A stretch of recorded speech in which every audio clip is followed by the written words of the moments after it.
Good morning. నేను doctor S A Rafi, chief consultant interventional pulmonologist and sleep medicine specialist, KIMS hospitals Gachibowli. ఈరోజు ఈ సంవత్సరం మొదట్లో మనం చూస్తున్నది ఏంటంటే, కొత్తగా ఫ్లూలో హ్యూమన్ మెటాన్యూమో వైరస్ హెచ్ఎంపివి అని ఎక్కువ త్వరితగతిన వ్యాప్తి చెందడము చైనా నుంచి మనం చూస్తున్నాము. కొన్ని బెంగళూరులో ఫస్ట్ కేసు రిపోర్ట్ కావడము, కొన్ని చోట్ల ఈ ఆర్టీపీసీఆర్ టెస్ట్ చేసిన తర్వాత 1 కేసెస్ చూస్తున్నాం. ప్రయాణాలు ఎక్కువ ఉన్నాయి ఎలాగూ, కాబట్టి ఈ చలికాలంలో ఈ వైరస్ వ్యాప్తి చెందడం ఎక్కువగా కూడా కనిపిస్తుంది. అయితే ఎక్కువగా ఆందోళనకరంగా అందరూ ఆలోచిస్తుంది ఎందుకు అంటే, ఇది కూడా ఒక ఆర్ఎన్ఏ వైరస్ కోవిడ్ లాగా వ్యాప్తి చెంది వేగంగా వ్యాప్తి చెందడం అనేది జరుగుతుందనేది ఒకటి. రెండోది ఐసీయూకి ప్లస్ ఏఆర్డిఎస్ అంటాం, అక్యూట్ రెస్పిరేటరీ డిస్ట్రెస్ సిండ్రోమ్, అంటే వెంటిలేటర్ మీద పోవడము, ఇబ్బందికరమైన పరిస్థితుల్లో ఎక్కువ ఇన్ఫెక్షన్ వలన ఎక్కువగా సిక్ అవ్వడం జరుగుతుందా అనేది చూస్తున్నాం. కాకపోతే స్టాటిస్టికల్గా చూస్తే ఈ వైరస్ ఇంతకు మునుపు కూడా ఉంది. మనకు బయోఫైర్ అనే ఫ్లూ ప్యానెల్ వాటి టెస్ట్లో కూడా పికప్ అయింది, చూసాం. దాంట్లో కూడా ఈ ప్యానెల్లో చూస్తూ ఉన్నాం. అయితే ముఖ్యంగా ఏంటంటే, ఇది చిన్నపిల్లలు 5 సంవత్సరాల కంటే తక్కువ వయసు ఉన్న వాళ్ళలో ఎక్కువగా త్వరితగతిన వ్యాప్తి చెందడం, వాళ్ళకి ఎక్కువ ఇబ్బంది కలిగించడం జరుగుతుంది. అలాగే రోగనిరోధక శక్తి పూర్తిగా తగ్గి చాలా వృద్ధులు, వాళ్ళలో కూడా కోమార్బిడ్ కండిషన్స్, అంటే ఇతరత్ర వ్యాధులు ఉండి, డయాబెటీస్ కానీ హైపర్టెన్షన్ కానీ ఇలాంటి వ్యాధులు ఉన్నవాళ్ళు, సిఓపిడి, స్మోకింగ్, ఆస్మా ఇవి ఉన్నవాళ్ళు, లేదంటే ఇమ్యూనిటీ లో అంటే రోగనిరోధక శక్తి తక్కువ ఉండడం, like transplant patients, post surgical patients, post pregnancy patients, chemotherapy, క్యాన్సర్కి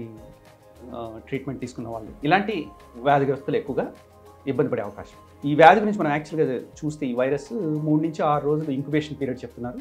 ఇన్ఫెక్ట్ అయిన తర్వాత 3 నుంచి 6 రోజుల్లో ఆ ఇంక్యుబేషన్ పీరియడ్ నుంచి తన సిమ్టమ్స్ చూస్తుంది. టిపికల్గా మనకు దగ్గు, జలుబు, గొంతు నొప్పి, ముక్కు కారడం, ఒళ్ళు నొప్పులు, ఇలాగా ఇతరత్ర మామూలుగా ఫ్లూ లాగానే ఈ సిమ్టమ్స్ ఉన్నాయి దీంట్లో లక్షణాలు.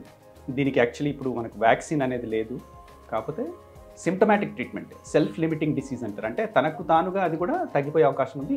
చాలా వరకు శాతం జనాల్లో ఆ విధంగా తగ్గిపోవచ్చు. కాకపోతే కొద్దిమందిలో ఎక్కువ ఇబ్బంది పెట్టవచ్చు. ఇంతకుముందు చెప్పినట్టు తీసుకోవాల్సిన జాగ్రత్తలు ఏమున్నాయి అంటే, ట్రీట్మెంట్ పరంగా ఒకవేళ హాస్పిటల్లో అడ్మిట్ అయితే ఖచ్చితంగా పల్మనాలజిస్ట్ పర్యవేక్షణలో చూపించడము, లేదంటే పీడియాట్రిషియన్ పర్యవేక్షణలో చిన్నపిల్లలు ఆ విధంగా చూపించడము జరుగుతుంది. అలాగే తీసుకోవాల్సిన జాగ్రత్తలు పోస్ట్ కోవిడ్ తర్వాత, కోవిడ్ తరం అనుకోవచ్చు మనం. కోవిడ్ తరంలో మనం ఉన్నాము. కోవిడ్ అయిపోయిన తర్వాత తరంలో అందరూ తీసుకోవాల్సిన జాగ్రత్తలు అవే ఉన్నాయి, పాతవే, కొత్తవి ఏం లేవు.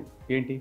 చేతులు శుభ్రంగా కడుక్కోవడము, సర్ఫేసెస్ క్లీన్గా పెట్టడం, ఏదైనా డెస్క్ అది ఇది ఉమ్మి కానీ అట్లాంటివి తగులుతుంటే అది టచ్ చేయకపోవడం, జనసమ్మర్దం ఉన్న ప్రదేశాలకు వెళ్ళేటప్పుడు మాస్క్ ధరించడం, మీకు ఆరోగ్యం బాగాలేనప్పుడు ఇంటి పట్టున ఉండడం, ఎస్పెషల్లీ ప్లే స్కూల్స్ ఉన్నాయి, పిల్లల్ని పంపించడంలో ఎక్కువగా ఉత్సుకత చూపించి ఈ చలికాలంలో ఆరోగ్యం బాగాలేకపోయినా పిల్లల్ని పంపించడం ఖచ్చితంగా అట్లా స్ప్రెడ్ అయ్యే అవకాశం ఉంటుంది. కాబట్టి కొద్దిగా ఇంటి పట్టున ఉంచడం కూడా మంచిదే. రెండోది వృద్ధులు, వాళ్ళని కలిసేటప్పుడు, ఫంక్షన్స్ కానీ వాళ్ళని కలిసేటప్పుడు మనం కూడా ఒక జాగ్రత్త తీసుకొని మాస్క్ ధరించి కలవడం, ఇలాంటి చిన్న పాటించాలి. ఇక జలుబు, దగ్గులు అలాంటి ఆరోగ్యం బాగాలేదు అనుకున్నప్పుడు వేడి పదార్థాలు, ద్రవ పదార్థాలు తీసుకోవడము, వామ్ ఫ్లూయిడ్స్ అంటాం, అలాంటిది వేడిగా ఫ్రెష్గా చేసిన ఫుడ్ తీసుకోవడం, ఇలాంటి చిన్నవి పాటిస్తే సరిపోతుంది. అలాగే ట్రీట్మెంట్ పరంగా తీసుకుంటే సిమ్టమాటిక్ ట్రీట్మెంట్ అన్నారు, అంటే వైద్యుని పర్యవేక్షణలోనే మందులు వాడడం చేస్తే మంచిది.